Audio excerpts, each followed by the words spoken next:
Europe is getting insane. Hello everyone, Miss Bitcoin here, and today I have a bit of a rant for you. Last week, a major report came across my desk that probably shouldn't have surprised me, but it did. In France, a new bill was proposed to tax unproductive wealth. That will include everything from yachts to fine art and, you guessed it, your Bitcoin. First arrests for social media posts in the UK, then limited bank withdrawals in Spain. It's a race to the bottom in Western Europe. What we are seeing now playing out in France is a war on saving. You see, the debt-based fiat monetary system that we have lived in for so long relies on more debt and less savings. Here's how it works. New money is created out of thin air. Each time a bank loans money to someone, let's take an example with some easy math. If you took a loan out of 100 at 5% interest, that means you need to pay back 105, right? See? Those extra 5 didn't exist before, but now you owe them to the bank. So if more money isn't created somewhere else, through even more debt or outright money printing by central banks, not everyone who has taken out a loan will be able to pay it back. There simply isn't enough cash. The only option is more debt or more money printing. Pick your poison. So, to sum it up, if new borrowing stops, there won't be enough money to service existing debts, which can lead to people defaulting on loans or even banking collapse. No es bueno. But instead of tearing out this clearly dysfunctional system and starting with a better foundation, governments are waging war against savers. Why? Well, because savers are a drag on a debt-based monetary system. Let's say someone chooses to preserve their value in something like gold or Bitcoin. This comes at the cost of not taking on more debt. So while saving is the prudent thing to do, it causes a big headache for governments that are trying to keep the fiat system alive for their own benefit. Low interest rates make borrowing attractive and can shake people out of some investments and into debt. But when you hold something like Bitcoin, well, cheap debt just doesn't have quite the appeal that it would otherwise.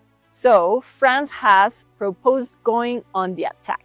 And it's convenient these unproductive assets, they're going after things like yachts, fine art, and others, are assets that won't impact the average voter. And of course, their favorite target, Bitcoiners.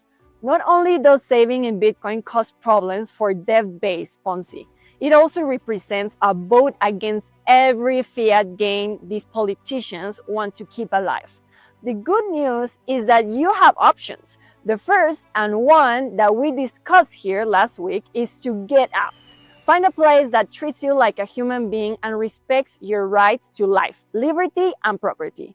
At the Bitcoin Way, we are seeing more and more people make the leap to places like Panama, where the tax policies are reasonable, the climate is amazing, and life is simpler and safer.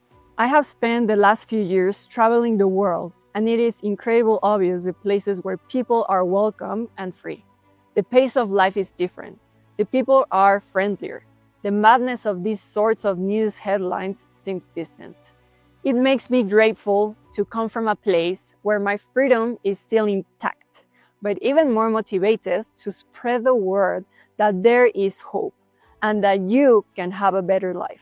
You can just do things, including living these authoritarian regimes, and I know it to be true because many people are. But I digress. More importantly, though, you need to protect your wealth with Bitcoin.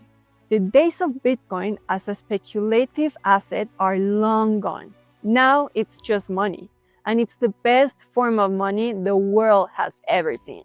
You can earn it for your work or buy it peer-to-peer, which if done properly means nobody else ever has to know you own it. The beauty of Bitcoin is that you don't need the government's permission to acquire it, and you don't need a bank permission to send it. You don't need anybody's permission to take it with you when you leave, no matter where you go, and you also don't need anyone's permission to keep the fact that you own Bitcoin to yourself. The catch is that you alone need to hold the keys. This means self-custody, not some fiat Bitcoin hybrid self-sovereignty. It's only an option for those willing to take responsibility to their wealth.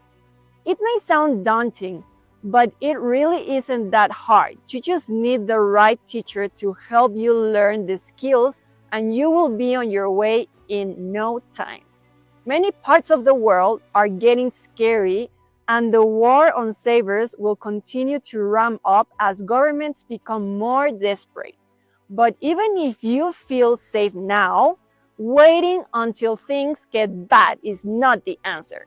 Do yourself a huge favor. Secure your wealth with Bitcoin in 100% self-custody. Have the courage to defy the talking heads and be a saver. Don't let complacency win. If it does, it may just be your greatest regret.